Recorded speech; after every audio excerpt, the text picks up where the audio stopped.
A partir de agora, você ouve o podcast semanal Cooperadores da Verdade, com Rodrigo e Maria Carolina Raimann, apologética católica pela hermenêutica da continuidade.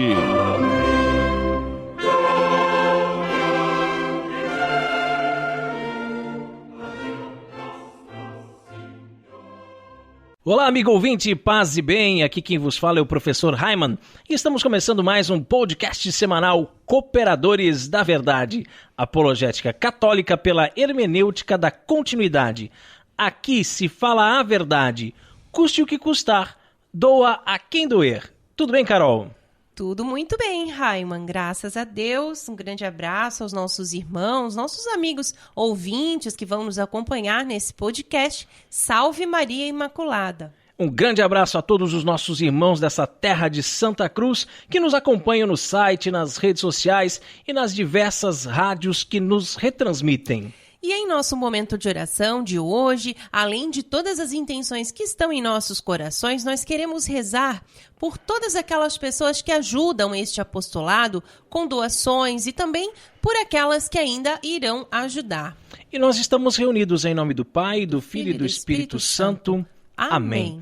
Que a graça e a paz de nosso Senhor Jesus Cristo, o amor do Pai e a força do Espírito Santo estejam sempre conosco. Bendito seja Deus que nos reuniu no amor de Cristo. Pater noster qui es in celis, sanctificetur nomen tuum.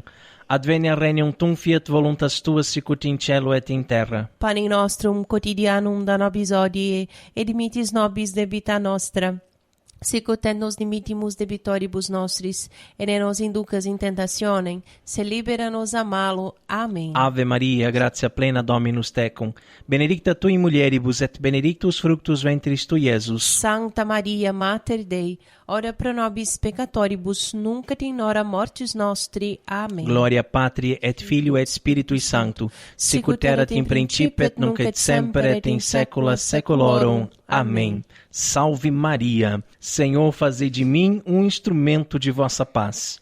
Onde houver ódio, que eu leve o amor. Onde houver ofensa, que eu leve o perdão. Onde houver discórdia, que eu leve a união. Onde houver dúvida, que eu leve a fé. Onde houver erro, que eu leve a verdade. Onde houver desespero, que eu leve a esperança. Onde houver tristeza, que eu leve a alegria. Onde houver trevas, que eu leve a luz. Ó Mestre, fazei que eu procure mais. Consolar, que ser consolado. Compreender, que ser compreendido. Amar, que ser amado. Pois é dando que se recebe. Perdoando, que se é perdoado. E é morrendo que se vive para a vida eterna. Amém. E nós continuamos reunidos em nome do Pai, do Filho e do Espírito Santo. Amém. Amém. E nós queremos lembrar que este programa é transmitido atualmente por 11 rádios. E hoje o abraço especial vai para a Rádio São Pedro de Escada, Pernambuco. Um grande abraço ao nosso amigo Josimar e todos os ouvintes da Rádio São Pedro. E no quadro A Vida dos Santos, nós estamos estudando a vida dos papas que foram canonizados. São os Santos Papas. Nós temos o costume de chamar o Papa de Santo Padre, não é mesmo? Mas isso não significa que ele seja santo. Na história da Igreja, já tivemos 265 papas. Francisco é o papa de número 266, mas nem metade deles foi considerado santo. Aliás, alguns muito pelo contrário, não é mesmo? No último programa, nós falamos de Santo Antero. A vida dos santos. Carol, quem foi o Santo Papa escolhido para o programa de hoje? O santo de hoje é São Fabiano. Escolhido assim pela ordem, né? A gente diz escolhido, mas a gente está seguindo aqui a sequência dos papas. Isso. Conta para o povo então, Carol, um pouquinho sobre a vida de São Fabiano. Muito bem. São Fabiano foi sucessor de Santo Antero. Ele foi eleito bispo da Igreja de Roma no ano de 236. As extraordinárias circunstâncias de sua eleição em muito se assemelham à de São Zeferino, que foi o 15º Papa da Igreja, e foram relatadas pelo historiador Eusébios. Depois da morte do Papa Antero, havia vindo a Roma com alguns outros de sua vila e estava na cidade como mero espectador. Quando a nova eleição teve início, concentrados no local, haviam nomes de várias pessoas ilustres e também muitos nobres de elevada consideração. Durante a fase preparatória e as orações para a escolha do novo pontífice, repentinamente uma pomba desceu sobre a cabeça de Fabiano, que não gozava de fama ou qualquer consideração social. Os membros da Assembleia logo associaram esta manifestação extraordinária à cena descrita no Evangelho, quando o Espírito Santo desceu sobre o Salvador da humanidade e, por isto, com divina inspiração, elegeram Fabiano e o aclamaram com tal alegria que, por unanimidade, o conduziram à cadeira de Pedro. Agora você imagina, né, que vai ter uma eleição para Papa e você tá lá meio à toa, eu vou lá assistir a eleição, não tem nada para fazer, eu vou lá no meio dessa assembleia aqui para assistir a eleição e de repente pousa sobre o seu ombro a pomba do Espírito Santo, né? O Espírito Santo na forma corpórea de pomba, e as pessoas veem aquilo como um sinal de que você tem que ser o novo Papa.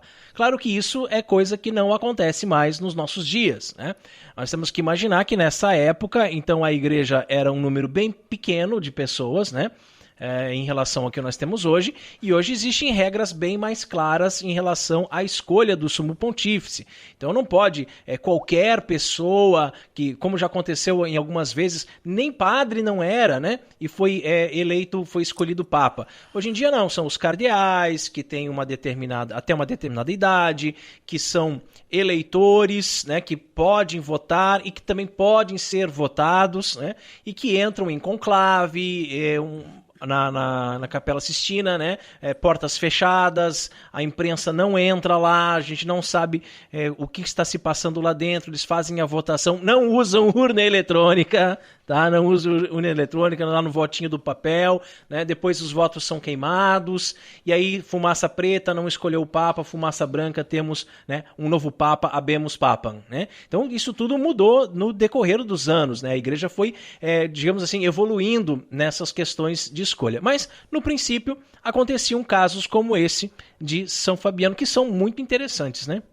Sem dúvida. E durante os seus 14 anos de pontificado, Fabiano dirigiu a igreja com certa tranquilidade, já que a chama da perseguição levantou-se somente nos anos finais, quando acabou sendo martirizado mais um mártir, né? Por ordem do governo imperial. Mas até que esse durou, né? 14 anos, hein? 14 anos de papa. É porque teve algumas tréguas também, dependendo do imperador de Roma, tinham alguns acordos de paz, né? Alguns não perseguiram os cristãos, né? Então esse aqui, 14 anos que ele pôde ficar no pontificado, que não teve perseguição. Nos últimos 2 anos é que o negócio começou a ficar mais pesado, né? Dos registros contidos no livro pontifical, consta que São Fabiano determinou que Roma fosse dividida em 7 distritos eclesiásticos, sendo cada distrito supervisionado por um diácono. Designou 7 subdiáconos para recolher e preservar, juntamente com outros notários, a ata dos mártires. Instituiu as 4 ordens menores e também empreendeu grandes trabalhos de manutenção das catacumbas dos mártires. São Fabiano morreu decapitado durante o governo do imperador Décio, no dia 20 de janeiro de 250. São Cipriano também fez referências ao seu martírio. O seu corpo foi depositado na cripta dos papas, nas catacumbas de São Calixto, onde, em épocas recentes, por volta do ano 1850, foi descoberta a sua lápide com o seu nome gravado em grego. São Fabiano, rogai por nós. Encontre os Cooperadores da Verdade nas principais redes sociais, no Twitter, Instagram, SoundCloud, Facebook e no YouTube, como Os Cooperadores. E não se esqueça de também visitar o nosso site, cooperadoresdaverdade.com. Carol, qual é o conselho de Padre Pio para nós no programa de hoje? Quem começa a amar deve estar pronto a sofrer.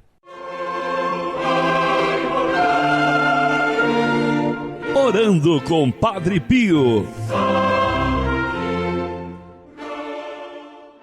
O mesmo apóstolo João, que em sua primeira carta, no capítulo 4, versículo 8, nos diz que Deus é amor, nos ensinou também no capítulo 3, versículo 16 do seu evangelho que, de tal modo, Deus amou o mundo que lhe deu seu Filho único, para que todo o que nele crer não pereça, mas tenha a vida eterna.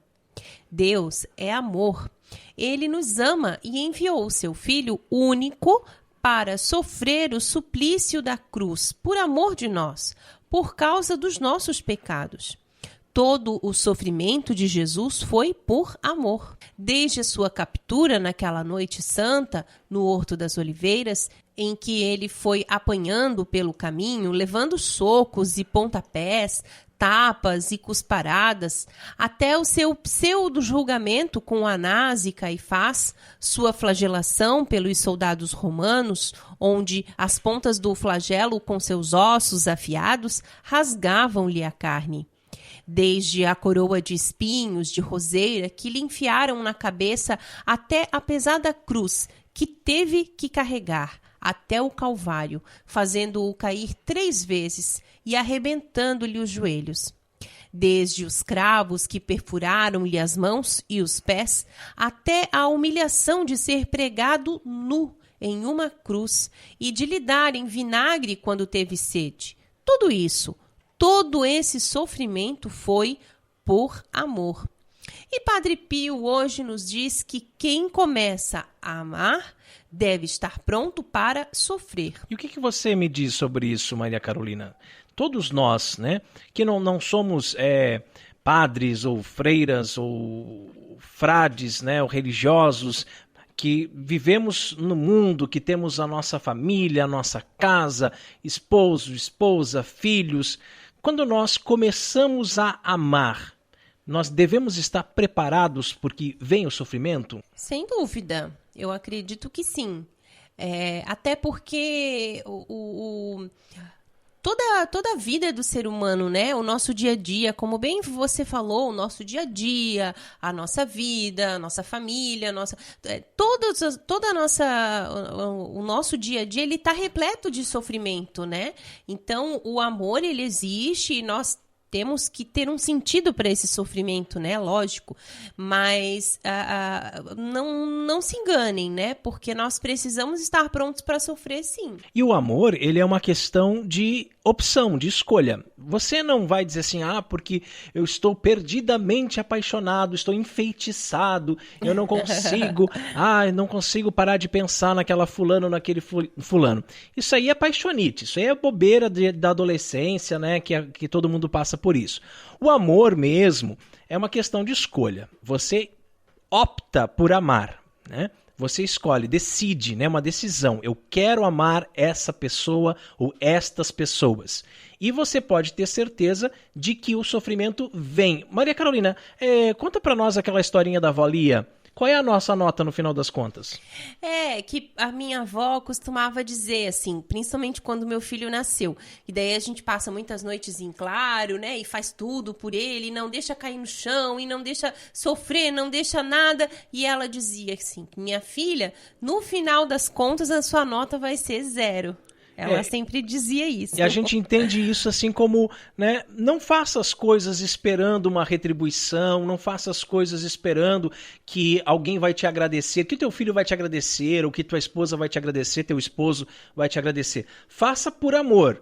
Né? E quando não agradecer, quando for ingrato com você, quando te maltratar ainda por cima e você fez aquela comidinha com tanto carinho e a pessoa vem e diz que tá sem sal, né? Ou então, pelo contrário, diz que está salgado demais, né?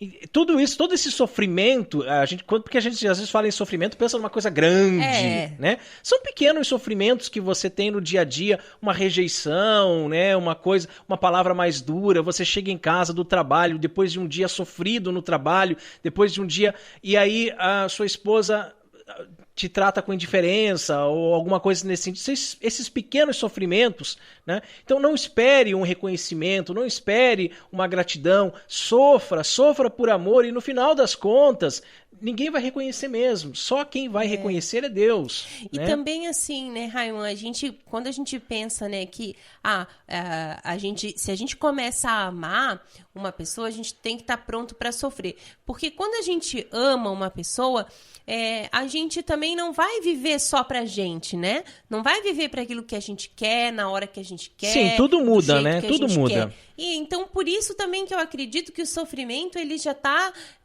intrínseco nesse processo, né? Porque se você vai viver para o outro, você vai fazer o outro feliz. Essa é a sua meta, né? Fazer a outra pessoa feliz. Mas justamente assim, aquela pessoa que não quer sofrer, ela não quer se comprometer. Né?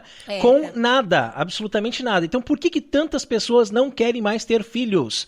Porque não querem sofrer. Porque você, não tendo filho, você tem mais dinheiro, né? Sobra mais do orçamento, aí você pode viajar, passear, ir para o exterior, fazer compras e não se preocupar com nada, né? O filho, logicamente, vai trazer muitas alegrias, claro, mas vai trazer também muitas dores de cabeça, muitas preocupações, muitos sofrimentos. E agora, essa hora da noite, onde é que está? Foi para aquela balada, não voltou? E como é que eu fico? Né? Aquela angústia, aquela coisa toda. E também a questão do próprio casamento, né? Quantos jovens que não querem mais assumir a vida matrimonial porque é muito mais cômodo, é muito mais fácil, eu posso sair, eu vou para festa, eu saio com os meus amigos, com as minhas amigas, eu faço o que eu quero, a hora que eu quero.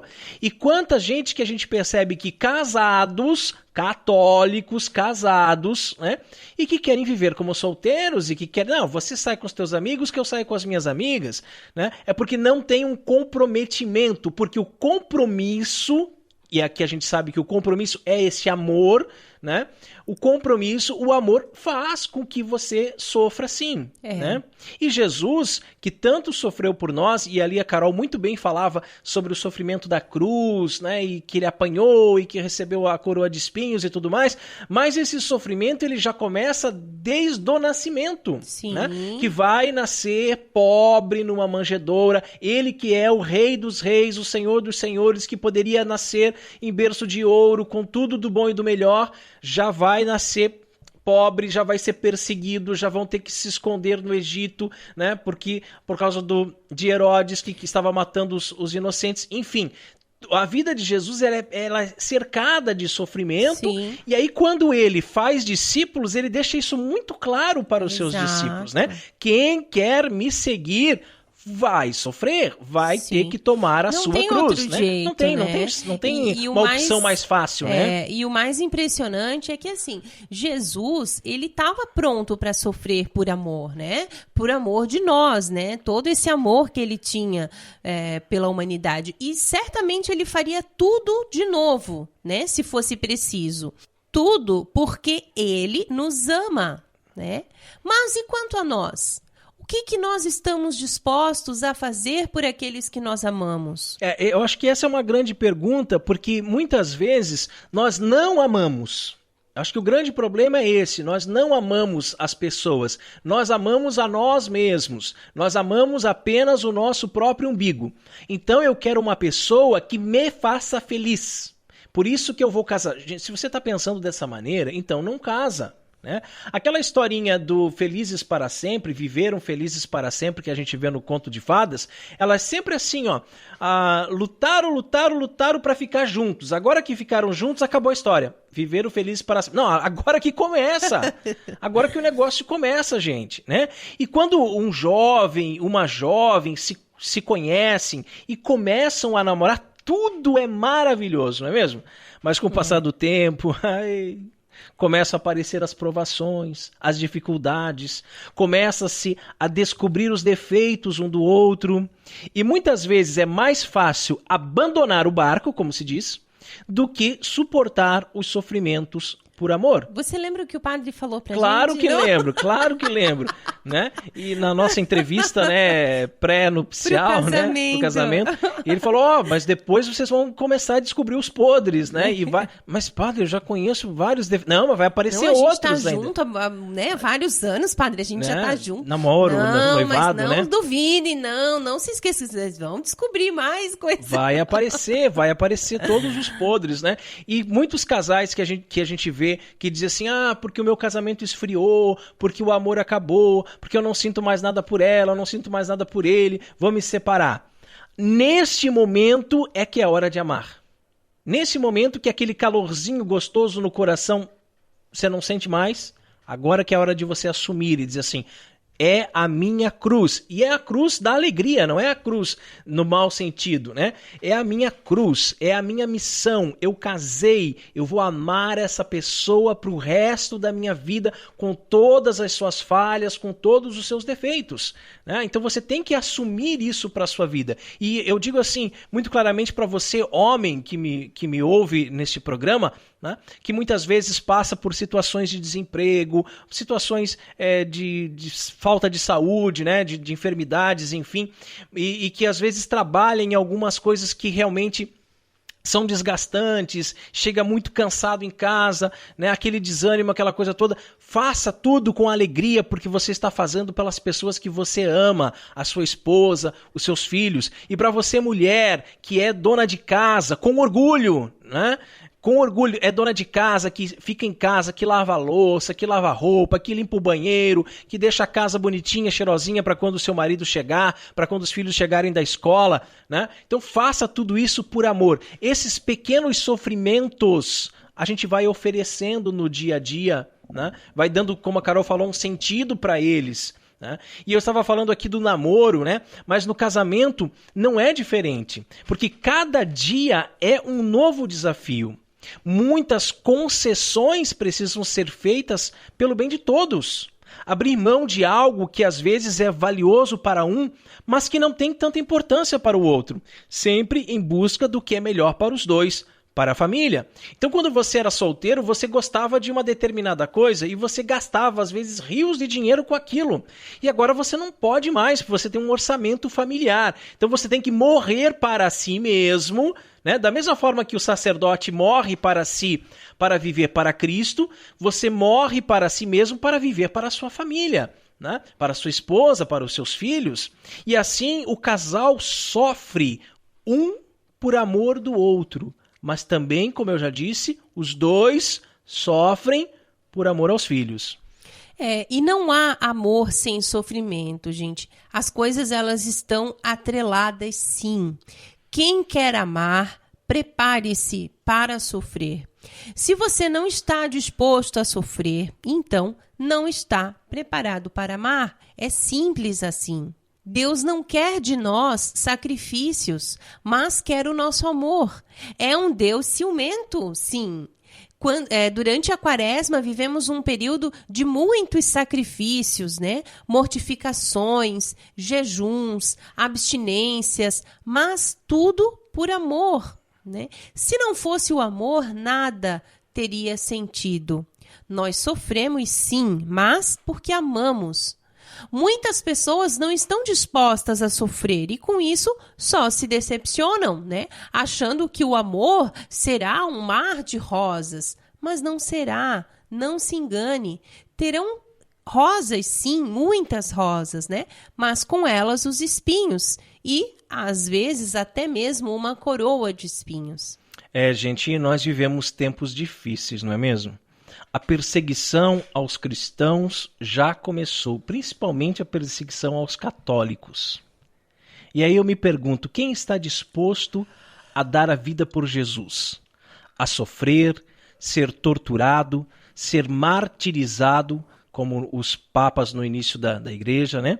Por amor a Cristo e para não negar a sua fé. Devemos estar preparados, irmãos, pois amamos a Deus.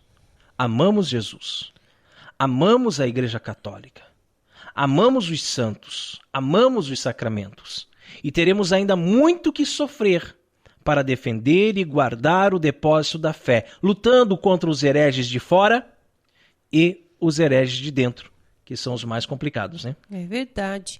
E que assim seja. Amém. Orando com Padre Pio conta com o apoio de Feller Contabilidade, do nosso amigo Diácono Vital. A Feller Contabilidade fica na Rua Aldílio Garcia, número 479. Nesta você pode confiar. Atendimento de segunda a sexta-feira, das 8 ao meio-dia e das 13h30 às 17h30. Telefone 3346-2333. fellercontabilidade@matrix.com.br, em frente à Secretaria da Paróquia São Cristóvão de Itajaí, Santa Catarina.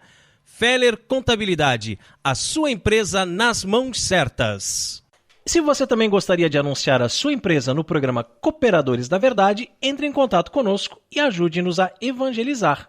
E agora, Carol, chegou a hora de mergulharmos nas fontes franciscanas. Isso aí, Raiman. Hoje nós vamos aprender um pouquinho mais sobre o Fazão de São Francisco.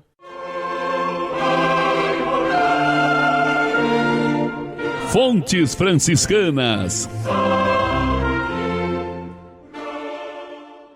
O fazão é uma ave exótica da família do peru e se parece muito com uma galinha. Tem um corpo robusto e pernas e asas curtas. É uma ave colorida de pernas longas e, por ser uma vedete da alta gastronomia, o preço do quilo da carne do fazão fica em torno de R$40. E os ovos de fazão saem a R$30 a dúzia. E por isso mesmo que eu nunca comi fazão. Nem eu. Eu acho que eu nunca nem vi um fazão. Peru eu já vi. Né? Peru eu já vi. Inclusive a avó Carolina matou um de 16 quilos, né? Verdade. Tinha em casa, né? Então a gente tinha antigamente, né? Quando criança tinha galinha, tinha peru, tinha essas coisas. Mas fazão não, gente. Fazão é uma ave chique, né? Uma coisa nobre, né? É caro. E quando São Francisco estava doente, um nobre do condado de Sena mandou levar para ele um fazão, olha só. Claro que a intenção do nobre era alimentar o santo com a ave. Francisco, como muitas vezes nós já dissemos aqui, não era vegetariano, nem ecologinoide, destes que não comem carne em defesa da natureza. Se Francisco não comeu o fazão, foi porque, de fato, mesmo doente, ele continuava fazendo seus jejuns e penitências.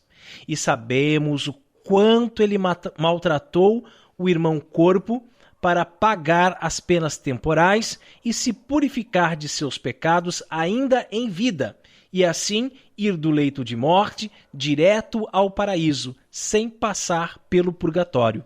Coisa que todos nós deveríamos aprender com ele.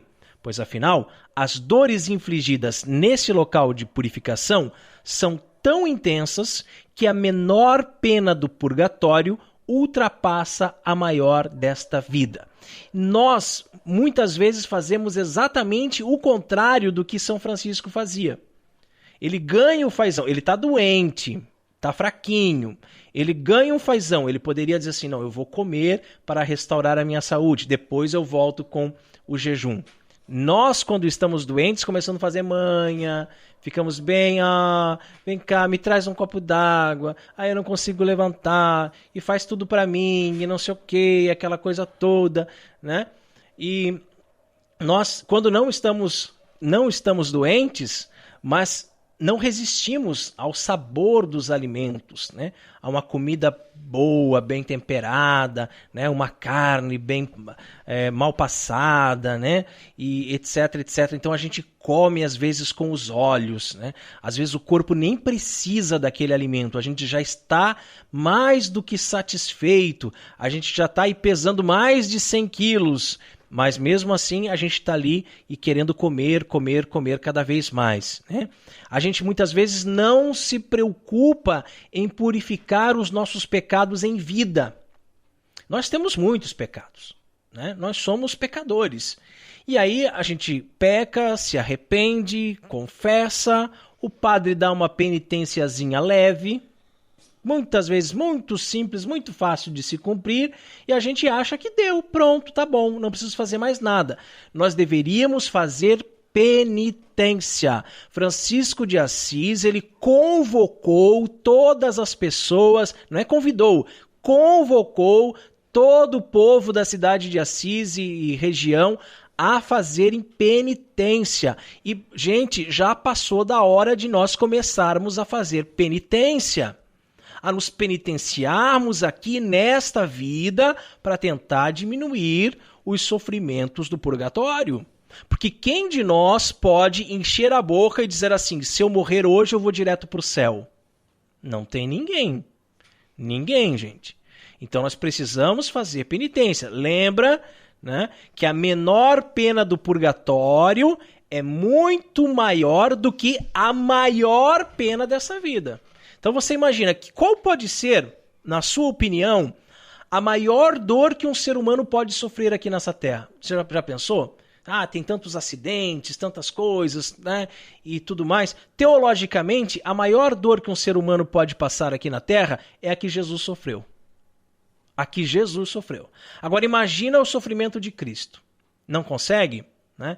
Reza o terço, reza, né, as dezenas dolorosas, né? Medita sobre a paixão do Senhor. Não consegue? Pega um trechinho lá do Evangelho que fala sobre a crucifixão. Ou assista o filme do Mel Gibson, né? A Paixão de Cristo. Aquele filme é de chorar, né, gente? É de chorar, porque você vê o sofrimento do Senhor. Agora, quando você tiver a consciência do tamanho do sofrimento de Cristo, aí pensa que no purgatório a dor vai ser mais intensa ainda, né? Será que nós estamos preparados para sofrer tudo isso? Então vamos começar a nos penitenciar desde já. E assim, né, o fazão ali de São Francisco foi ficando ali no convívio dos frades. Não porque fossem contra matar a ave para comê-la, mas simplesmente porque o santo jejuava. São Francisco havia ganhado o fazão de presente, mas, diferente de nós, que aprisionamos os nossos animais em gaiolas, o santo deixava o fazão livre para ir e vir. Fez até um teste para saber se o fazão queria ficar entre eles. Mandou os frades levá-lo para longe e soltá-lo. E eis que o fazão apareceu à porta deles. E outra vez mandou que o levassem, mas desta vez para mais longe ainda. E mesmo assim o fazão retornou. Isso me faz pensar sobre a liberdade, né? Que liberdade nós damos às pessoas que convivem conosco? Nós temos ciúmes, queremos só para nós, né? E não as deixamos livres para ir e vir. John Lennon, aquele músico inglês que foi brutalmente assassinado por um doente mental quando chegava em casa no edifício Dakota, em Nova York, e que nos anos 60 revolucionou a música popular com os Beatles e é até hoje injustamente difamado por causa de uma jornalista que publicou suas palavras fora de contexto, o que fez com que as pessoas acreditassem que ele teria dito que ele e os outros garotos de Liverpool eram mais populares que Jesus Cristo. Disse certa vez, abre aspas, amo a liberdade, por isso deixo as coisas que amo livres. Se elas voltarem, é porque as conquistei. Se não voltarem, é porque nunca as possuí. Fecha aspas. Interessante essa frase, né? E o fazão, que Francisco deixou livre, voltou para ele. O filho pródigo voltou para a casa do pai. Se seu filho, se sua filha, amigo ouvinte, não está mais indo à Santa Missa, não se desespere. Tudo tem seu tempo. Deixe ele livre para fazer suas escolhas. A sua parte você já fez, ensinando a ele os caminhos do Senhor. Se ele voltar para Deus, é porque no fundo o coração dele já foi conquistado por Deus. O fazão foi conquistado por Francisco. E de uma forma tão intensa que quando a ave foi dada para um médico que pediu o fazão aos frades, não para comê-lo, mas desejando criá-lo por reverência ao santo, o fazão ficou triste e parou de comer. Iria morrer de fome se o médico não resolvesse trazê-lo de volta para o santo. Olha só. Logo que foi posto no chão, ele olhou para o pai, no caso Francisco, né? Esqueceu a tristeza e começou a comer com satisfação. Assim também somos nós. Não se aflija se um familiar ou amigo o abandonou por algum motivo. Talvez uma briga, um desentendimento, fez com que ele se afastasse de você e ficasse longos anos sem querer vê-lo, sem querer falar com você. Deixe-o. Não insista. Se de fato ele o ama, vai voltar. Mas se não voltar, é apenas prova de que nunca te amou. Que assim seja. Amém. Fontes Franciscanas conta com o apoio da Livraria Católica Auxílio dos Cristãos. Artigos religiosos. A Livraria Auxílio dos Cristãos fica na Praça Governador Irineu Bornhausen, centro de Itajaí, no estacionamento da Igreja Matriz do Santíssimo Sacramento. Calendários, bíblias, livros, artigos litúrgicos, camisetas, cartões, presépios, crucifixos, imagens sacras, CDs, DVDs e muito mais. Telefone 3349-0692. 3349-0692. Livraria Auxílio dos Cristãos. 21 anos de tradição. E com o objetivo de adquirirmos um novo notebook para a gravação do nosso programa, nós estamos fazendo uma vaquinha. Entre no nosso site, clique em Vaquinha com K. O link fica no canto superior direito. Precisamos da sua ajuda para melhor servi-lo.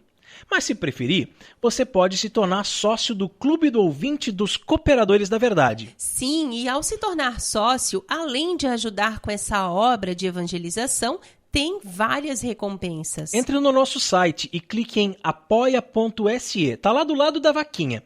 Você pode contribuir com qualquer valor a partir de R$5. Gente, R$5 não é nada, hein? E assim nos ajuda a evangelizar. Não fique de fora dessa. Seja um sócio evangelizador. Nós contamos com você. E no quadro mais treteiro do nosso programa, hoje vamos falar sobre a peste negra. A hora da treta. Massacre de gatos e peste negra. A igreja não tem nada a ver com isso. A foice da morte ceifou 1/3 da população europeia em menos de 6 anos, de 1347 a 1353. Esse é um dos temas que eu acho bem interessantes quando eu dou aula de história, né? Os meus alunos gostam bastante de saber sobre essa época, sobre como que a população da Europa quase que foi dizimada, quase que sumiu por causa dessa doença, né? O continente ele foi assolado pela peste negra, causada por uma bactéria transmitida pelas picadas das pulgas de rato. Então veja só, a culpa nem era do rato, né? Era da pulga que vivia no rato. E como tudo de ruim, né, que acontecia na Idade Média, muitos autores modernos colocaram a culpa na Inquisição. Que coisa, né? Segundo eles, os gatos começaram a ser hostilizados e exterminados graças à influência da igreja, que acusava de bruxaria qualquer um que fosse visto na companhia de um bichano. Sem os seus predadores naturais, proliferaram-se os ratos e as doenças. A lorota não para por aí. Alguns autores tentam se fundamentar numa bula publicada no início da década de 1230 pelo Papa Gregório IX, chamada Vox in Rama, que teria classificado os gatos pretos como encarnações do demônio. Meu Deus! Há sólidas evidências que mostram o quanto essa alegação é falsa. Nem precisava, né? A gente tá... Mas vamos provar que as alegações são falsas. Em primeiro lugar, a bula que o Papa teria enviado ao imperador alemão Frederico II e ao arcebispo de Mainz pedia simplesmente providências para deter a heresia de adoração ao demônio na Alemanha. A bula não demonizava os gatos em nenhum ponto do seu texto. O seu alvo não eram os pobres gatos, mas sim as pessoas que praticavam um determinado culto satânico que envolvia gatos. Mais especificamente, a estátua de um gato preto, ou seja, nem havia a presença do animal, né, ali de verdade, um animal em si, no citado ritual. E em segundo lugar, a peste negra devastou não somente a Europa, coisa que pouca gente sabe, mas também regiões não católicas, como a Ásia Central e o Oriente Médio. Ou seja, forçar a barra para relacionar a peste negra com o suposto fanatismo católico não cola mais. É o que atesta o medievalista Tim O'Neill. Em nenhum momento a bula condena os gatos em geral ou os declara animais satânicos. Nem diz que eles devem ser mortos, né? Por favor. Não há provas de que esta bula, que foi emitida localmente na área de Mainz e provavelmente era desconhecida em outros lugares, né? Causou algum massacre geral de gatos, né? Ou qualquer homicídio de gatos. Imagina. Um gaticídio. Não, isso não existiu, né? E, portanto, a ideia de que a peste negra, que ocorreu um século mais tarde, foi, de alguma forma, causada por esse massacre de gatos, que nem existiu, né? Também não faz sentido. Nós também sabemos que a peste negra devastou a Ásia Central e o Oriente Médio, bem como a Europa, né? Então, a razão pela qual as pessoas que ultrapassam o alcance da Igreja Católica também estariam matando gatos é inexplicável, é simplesmente sem sentido, né? A praga não teve nada a ver com o massacre de gatos. Agora, esse negócio dos gatos que eram utilizados, uma estátua, né? Era utilizada uma estátua de um gato preto no ritual.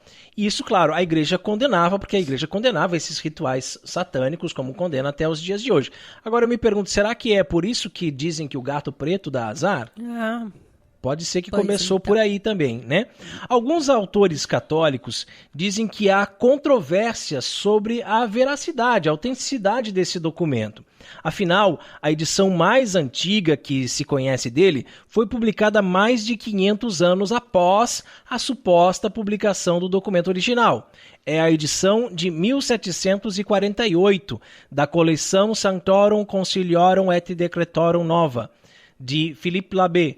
Porém, segundo Tim O'Neill, estudiosos modernos como Lambert, Brun, Hergmüller, Tramp e muitos outros não expressa a menor dúvida sobre a sua autenticidade. Bom, sendo verdadeira ou falsa, o fato é que a tal bula papal não foi responsável por nenhum massacre de gatos.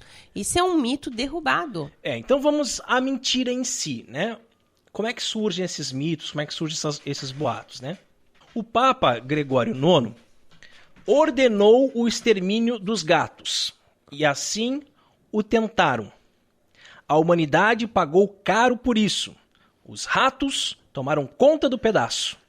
A consequente peste negra dizimou cerca de 1/3 da população europeia. Apesar dessa matança, alguns gatos sobreviveram, e os inquisidores afirmavam que só tendo parte com o misticismo, esse bicho não desapareceria depois de tão intensamente caçado. Daí a ideia de que o gato tem 7 vidas. Chega a ser engraçado, né? Sim, não. Criarem um mito de que o Papa mandou matar gato. Gente, né? O Papa tem mais o que fazer, né? Porque o gato é demoníaco, vamos matar os gatos. Aí matou o gato, aí aumenta o número de ratos e o rato transmite a peste. Então, de quem que é a culpa da peste? Da igreja, claro, tudo é culpa da igreja. Não, e onde que se encontra essa mentira, né? De que o Papa ordenou o extermínio dos gatos? Na anticatólica revista super desinteressante, anticatólica, né? E também na anticatólica revista Galileu. E também em alguns sites anticatólicos por aí, né? Basta pesquisar no Google. Sabe que antigamente, mas isso há uns 20 e tantos anos atrás, aí antes, né, de eu conhecer a doutrina católica, antes de eu conhecer a fé católica, eu gostava muito dessa revista super interessante. Eu achava ela super interessante. E até eu cheguei a cogitar a possibilidade de assinar a revista. A minha mãe assinava. Super interessante, sabe?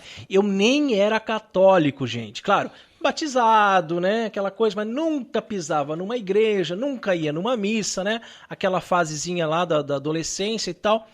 E aí, mesmo assim, um dia lendo uma revista dessa super interessante, que começou a falar umas coisas sobre o apóstolo Paulo, e eu disse, não pode, gente, isso aí não é assim, não me convenceu, sabe? Os argumentos dele contra o apóstolo Paulo não me convenceram.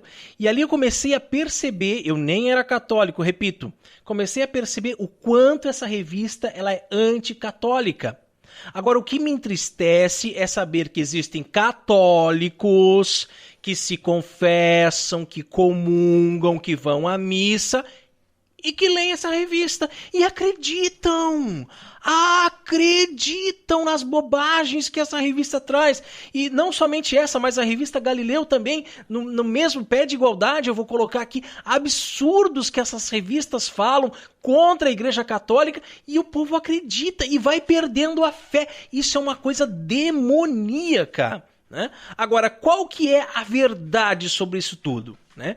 Que não passa de mais uma mentira contra a Igreja Católica, disseminada pelas anticatólicas revistas, como foi citado aqui, super interessante, Galileu, e também por outros inimigos da Igreja.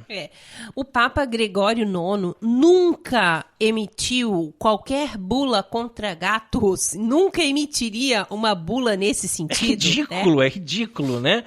Eis todas as bulas que foram emitidas pelo Papa Gregório IX, onde nenhuma delas fala em gato, gente, tá? Então foram as bulas de 1232, Ille Humani Generis, 1233, Etsi Iudeorum, 1233 ainda, Licet ad Capiendos, e 1239, Si Vera Sunt. Nenhuma dessas bulas fala de gato.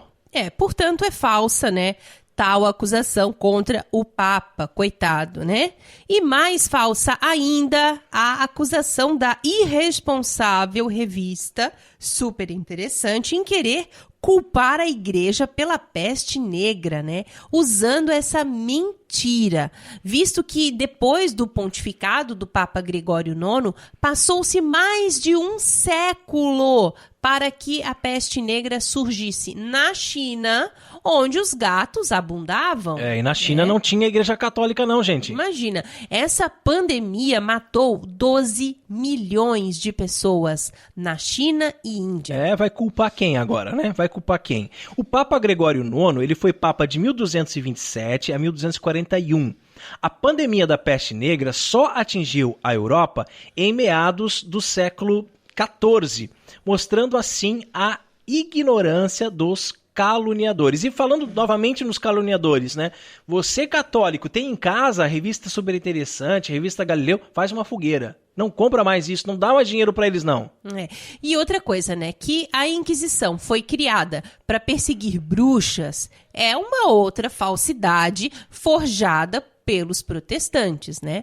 Tal lenda da Inquisição foi criada pelo protestante Cassidoro Reina, que usava o pseudônimo de Montanus. Ao contrário do que querem fazer parecer os embusteiros, Inquisição significa inquirir, entrevistar, consultar e não matar pessoas. O Tribunal Católico questionava somente pessoas da religião católica e somente católicos que pregavam heresias dentro da igreja, os absolvendo ou os excomungando. Não intervia contra o que pensavam ou praticavam pessoas de outros credos. Bem no início da Inquisição, o Papa Alexandre IV, em 1252, dava as instruções claras de que o tribunal não era para combater a bruxaria, feitiçaria ou quaisquer outras práticas mágicas, mas unicamente para combater a heresia. O julgamento e repressão da magia, da feitiçaria, da bruxaria, como ações ou poderes, era competência do poder civil. E diz o documento emitido por este Papa, abre aspas, Como os interesses da fé devem gozar das mais altas prerrogativas e não sofrer detrimento proveniente de cuidados que lhes são estranhos, os que haverão de ser designados como inquisidores pela Santa Sé para lutar contra a peste da heresia não deverão ocupar-se de fatos de adivinhação ou sortilégios, a menos que esses tenham manifestante sabor herético.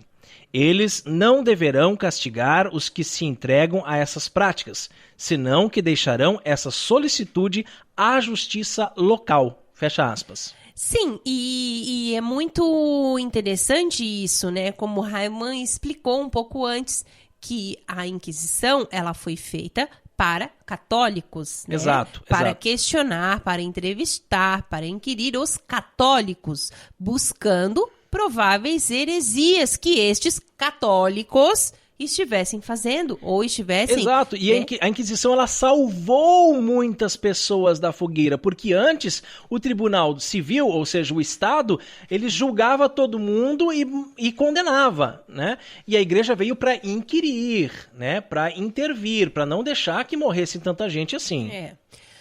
Bom, moral da história, gente. Os gatos nunca foram perseguidos pelo Papa Gregório IX e jamais impediram que o rato preto espalhasse a peste negra na China, na Índia e na Europa, porque eles mesmos, os gatos, estavam entre os portadores da pulga do rato, que causava as mortes, né? Por isso a população os matava e queimava junto com os cães e porcos. Então a igreja perseguiu gatos? Não, a própria população matava os gatos, como também matava ratos, matava porcos, matava cães, matava tudo quanto é bicho que pudesse transmitir a peste, né? Pudesse ter ali a pulga, né? Porque sair matando as pulgas não dava, né? Então matava os bichos, né?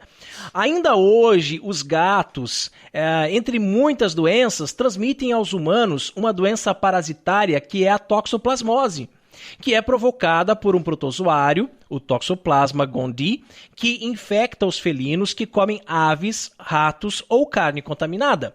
O pior dessa doença é para as mulheres grávidas, que pode até causar aborto ou lesões ao feto. O cenário agrava-se ainda mais se a gestante estiver na sua primeira gravidez. O rato cinzento, que substituiu o rato preto e os antibióticos, é que contiveram a peste negra. Sobre atribuir aos inquisidores a lenda do gato ter 7 vidas, é outra falsidade. Muitíssimo antes, os provérbios do islâmico Maomé já diziam isso dos gatos. E essa história de quantidade de vida dos gatos varia de uma parte do planeta para outra. Nos países de língua inglesa, são 9 em vez de 7 vidas. Estou aí, bem interessante. Eu gostei bastante. O crédito desse texto, que serviu de base aqui para nossa reflexão, mais uma vez é do site O Catequista, né? Que desta vez teve uma bela colaboração também do site Fim da Farsa. O nome vem bem a calhar, não é mesmo? E nós chegamos à hora mais esperada aqui do programa Cooperadores da Verdade. Os puritanos piram, hein? Catolicismo e cerveja. E a cerveja de hoje é uma Antídoto Elixir. Nós falando sobre Inquisição aqui, vamos falar sobre os elixires. Uma cerveja do tipo Belgian Double. A Antídoto Cervejaria iniciou as suas atividades em janeiro de 2017. Olha só que recente, hein? Muito recente. Um aninho. Reservando o seu lançamento oficial para o Festival da Cerveja de 2017. A proposta da Antídoto é trazer cervejas que despertem os sentidos através de aromas e sabores. Cervejas que sejam fáceis de beber, para trazer cada vez mais as pessoas para este mundo maravilhoso das cervejas artesanais. Os ingredientes dessa cerveja são água, malte de cevada, aveia, açúcar mascavo, levedura e lúpulo. Olha que interessante, eu acho que açúcar mascavo eu nunca tinha visto na lista de ingredientes, não. Eu também Foge não. Um pouquinho aqui da lei da pureza alemã, né? Sim. A Reinheitsgebot. A sua graduação alcoólica é 7%, não é tão levezinha assim não, hein? E o amargor é 20 IBU, a temperatura de serviço entre 8 e 12 graus, então a gente já percebe que parece mais uma cerveja de inverno, né? O copo ideal, então, é o Goblet e ela está disponível em garrafas de 500 ml. Ela é produzida aqui, em Blumenau, a capital nacional da cerveja. Nossa vizinha. Este estilo é muito versátil, podendo harmonizar com carnes vermelhas, bem temperadas, porco, cordeiro, aves assadas e até mesmo com um bombom de chocolate ao leite. Oremos. Abençoai, Senhor, esta criatura cerveja, que da riqueza do grão vos dignastes produzir, para que seja remédio salutar ao gênero humano. Concedei ainda, pela invocação do vosso santo nome, que quem quer que dela beba receba de vós a saúde do corpo e a tutela da alma. Por Cristo nosso Senhor. Amém. Olha, achei muito bonito esse rótulo, hein? Bem desenhado, bem né? bacana. Uma coisa bacana mesmo. Bem legal. Né? Uma ideia diferente, Sim, né? De tudo que a gente já tinha visto, ali, né? E ele tem, assim, uma profundidade, né? Umas coisas, é bem bacana mesmo. Vamos ver se é boa? O cheiro é bom, hein? Ó, um cheiro de açúcar mesmo, de açúcar mascavo. Me lembra até o cheiro daquela que a gente tomou que tinha caldo de cana. E a cor dela, né? A cor tem bem cor de açúcar mascavo, assim. E essa espuma, hein? Que persistente. Mas persistente, né? Nossa, Muito boa. muito essa gostosa espuma. mesmo. Gostei. Gostei, ela tem um gosto, parece de açúcar queimado no fundo, né? É. Bem interessante. E um antídoto contra a monotonia. Bacana Ela mesmo. é bem diferente, né? Uma cerveja bem diferente. É uma cerveja bem encorpada, né? Bem como eu falei, é uma cerveja mais de inverno, mas ela é bem refrescante, né? Tem uma drinkabilidade boa. É, sim. Muito bacana, gostei. Mas não se enganem, ela sobe rápido. Ela, né? Já dá um brilho, né? E você que está nos ouvindo agora e também sabe fazer cerveja, quer ter a sua obra-prima degustada aqui no programa Cooperadores da Verdade e ainda ganhar uma propaganda na faixa, entre em contato conosco no e-mail contato@cooperadoresdaverdade.com. Catolicismo e cerveja conta com o apoio da Beer House Cervejas Especiais. Empório especializado em cervejas nacionais e importadas, com agradável espaço para degustação e inúmeras opções para presentes. Produtos para harmonização, copos, taças, kits e cestas e, é claro, muita cerveja. Aberto ao público de segunda a sexta, das 15 às 23 horas e aos sábados, das 10 às 22 horas. A nossa missão é trazer o universo cervejeiro cada vez mais próximo dos apreciadores dessa bebida inigualável. A Beer House está situada à Avenida Coronel Marcos Conder, número 950, Sala Térrea, Centro, Itajaí, Santa Catarina. beerhousemkt@gmail.com. Fone 3045-5821. Beer House, a primeira casa cervejeira de Itajaí.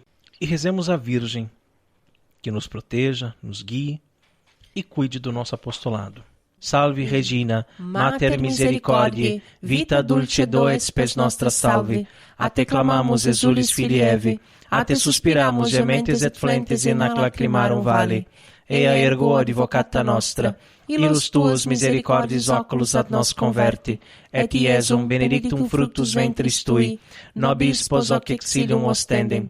Ó clemens, ó pia, ó dulce Virgo Maria, ora pro nobis sancta Dei genitrix, dignificiamus promissionibus Christi. Amém. Subtum presidium confugimus sancta Dei genitrix, nostras deprecationes ne despicias in necessitatibus nostris, sed a periculis cunctis libera nos semper, Virgo gloriosa et benedicta. Amém.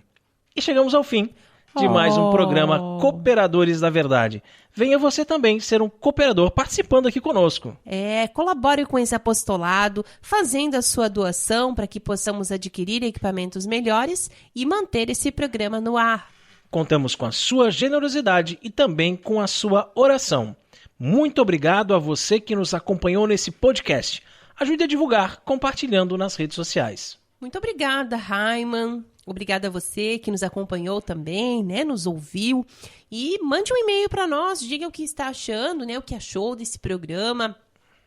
no nosso contato, né, @cooperadoresdaverdade.com, e nos ajude sempre a evangelizar, né? Como o Rodrigo falou, nós contamos com as suas orações e também com as suas mensagens, né? Um grande abraço, Deus seja louvado. Salve Maria. Obrigado, Carol, meu bem, obrigado, queridos ouvintes. Rezem por nós. Deus abençoe a todos. Paz e bem.